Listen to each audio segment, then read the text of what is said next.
From the American Neurological Association, I'm Adeline Goss. This is A&A Investigates. Football audiences were shaken on January 2nd when Buffalo Bills safety Damar Hamlin suffered a cardiac arrest after a tackle during a Monday night football game. He was resuscitated on the field and then transferred to the University of Cincinnati Medical Center in critical condition, and thus began a waiting period, all too familiar to neurologists, while the world wondered to what extent Mr. Hamlin's brain would recover.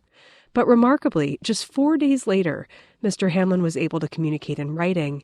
He was extubated the following day and discharged home on January 11th. Our guest on today's podcast, A&A Vice President and Johns Hopkins University neurointensivist Dr. Romer Geocadin, says that Mr. Hamlin's story should inspire hope, not only for families of survivors of cardiac arrest, but also for researchers and physicians. Romer was interviewed by A&A Education Innovation Committee Chair and UCSF Neurohospitalist Dr. Richie for this special episode of A&A Investigates on cardiac arrest and paths to recovery. Here's Megan. Welcome, Romer. I'm so happy to have a chance to discuss this important and timely topic with you. Thank you for inviting me. So, Romer, the world has obviously recently been witness to the just absolutely wonderful neurologic recovery of Buffalo Bills football player Damar Hamlin. So I'm wondering, as a neurointensivist, tell me what you think about his illness and trajectory. Damar Hamlin has shown us that this entity, which was previously thought to be really, really fraught with pessimism, actually has some optimistic outcomes in it. That the interventions that they did on the field with immediate resuscitation and the care that they provided in the hospital has resulted in an outcome that is favorable, which I think is very important to put a message out there. So in terms of the trajectory, it is very important to realize that once there's good resuscitation, good early care, that the recovery, if care is continued, will progress into even better recovery. So bottom line is, I'm very happy that people are realizing this as a problem, and a different perspective is now provided because instead of the global pessimism, there's now some degree of optimism in this otherwise, really very difficult situation. So taking a step back, how would you say that neuroprognostication after cardiac arrest has changed in the last 5 to 10 years? Yeah, I think it has changed in the last 5 to 10 years, but maybe even earlier than that, especially during the introduction of therapeutic hypothermia as an effective treatment for brain injury in this population. We have shown a most important thing, that the brain injury after cardiac arrest can be ameliorated. Neurological prognostication, if you really think about it, is about forecasting. So there are 2 ways to forecast, either for a good outcome or a bad outcome. And what that actually means is forecasting for a good outcome is to help manage the patient and identify those patients that have hope, that could still survive very early on. And the flip side of that is the more traditional role that we took as neurologists, whereby we would find those what we thought were irreversible injuries that would lead to really a poor outcome, and therefore death and or withdrawal of life support is probably the more ethical way to go. So having said that, we also have to realize that the studies that were done very early on in the prognostication of poor outcomes leading to withdrawal of life support is really flawed in many ways. That many of these assessments were done on patients that actually are on sedation, that are cold, that have complications of other organ system injuries that actually worsen the appearance of the neurological injury. And this is more pronounced during the very early period, especially in the first 3 days. And so what we've realized is a little more time will probably allow us to see a clearer picture of what the neurological condition of the patient is as we render prognosis. Romer, it's so validating to hear you talk about challenges in interpreting the literature on neuroprognostication. Myself, I often struggle when I interpret that literature because of the self-fulfilling prophecy that can occur when patients who are felt to have a poor prognosis are actually just transitioned to comfort care, and that reinforces the poor prognosis, even if they were to have maybe had a chance for meaningful recovery. So how do you think about and use the literature in your clinical practice? I think that is probably one of the biggest, if not the biggest confounder that we have right now on existing studies, which seem to have been propagated over and over again. About 90% of studies out there are not blinded and therefore suffers from the problem of self-fulfilling prophecies over the years. So I think it is very important that we realize this. And as neurologists, when we look at the literature, one of the things that we should probably focus on very quickly is, if I'm using X as a marker of poor outcome, what was the rate of withdrawal of life support that was in this study that led to the deaths of this patient? And so therefore, we could have some estimation of the extent of self-fulfilling prophecy, and therefore, how big is the error that is incorporated here that we are not fully appreciating. So going back to your question, Megan, about how is this supposedly going to be in clinical practice, the one thing that I think is really difficult right now is because of this bias, we are no longer able to appreciate the natural history of this disease. A lot of things has changed since that paper by Levy et al. Out of New York Hospital in the 1980s in terms of the management of post-cardiac arrest patients. There are studies coming out, especially in countries where withdrawal of life support is not encouraged, and therefore the rate of natural history is more appreciated. And what is starting to be really noted is that the longer we wait, the more favorable outcomes are achieved. Patients that are still comatose at 3 days or 5 days still have about 10% favorable chance of having a good outcome if we wait for a week to 10 days. Thanks, Romer. That's so interesting.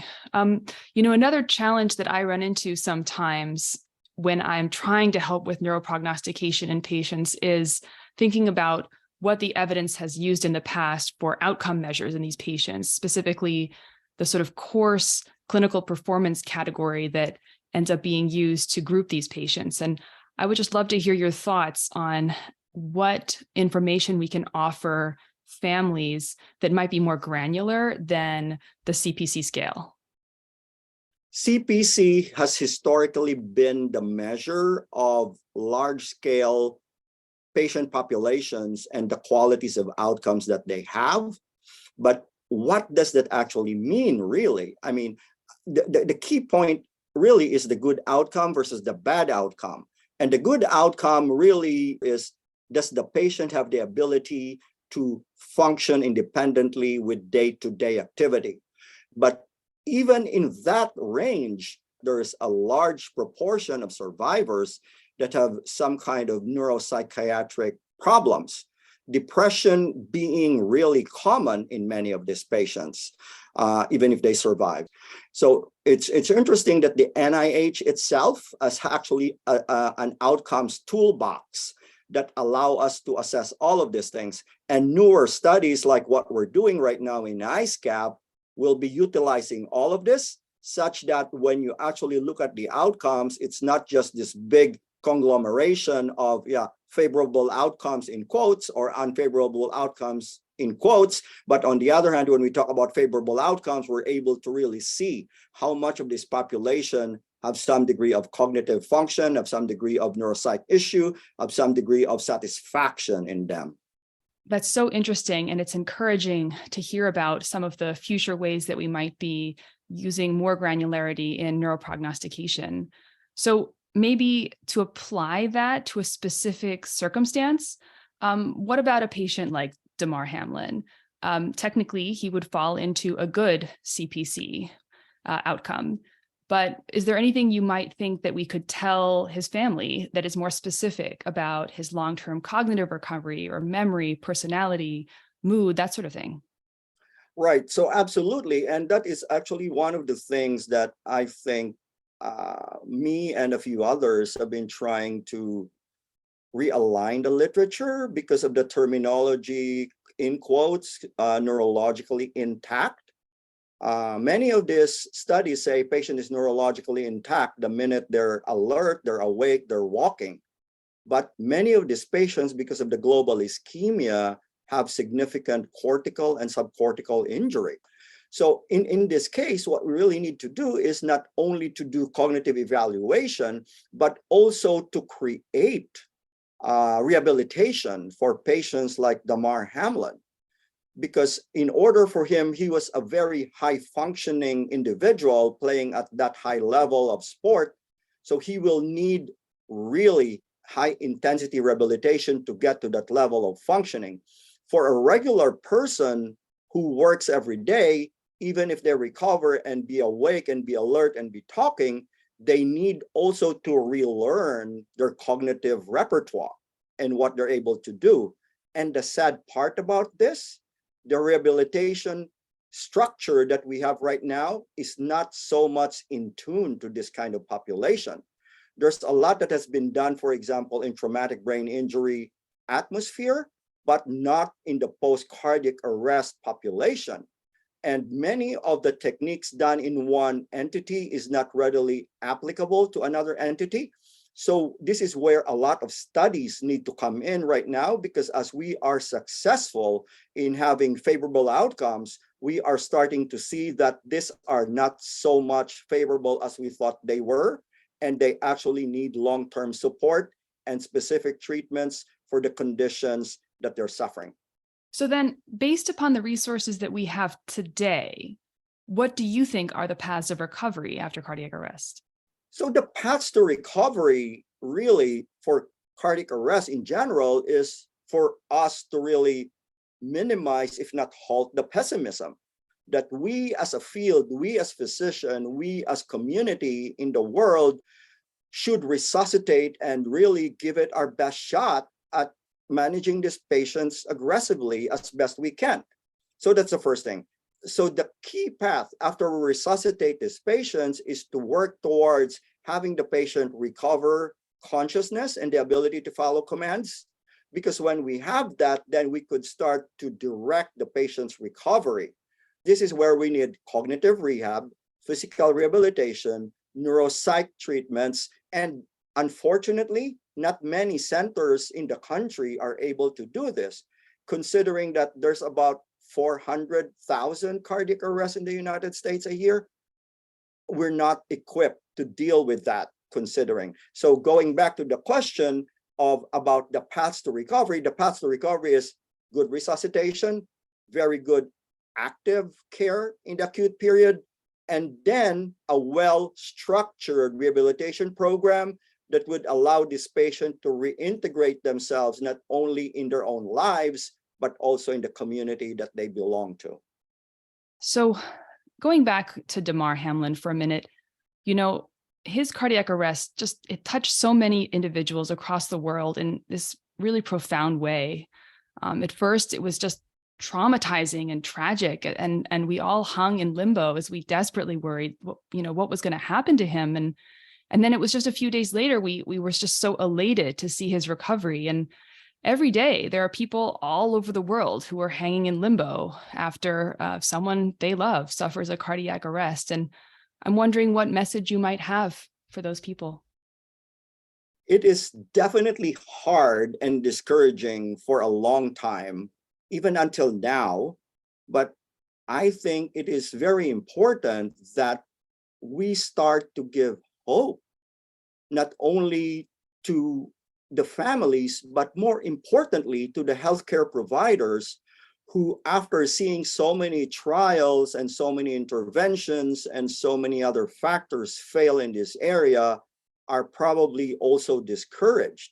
So we as a community need to come together and see the case of Damar Hamlin as an example that there is hope in this field. not only in the nature of people in surviving, but also in the persistence and the creativity of, the clinicians and the scientists and the systems that move forward to really keep pushing and finding ways for patients like Damar Hamlin to survive.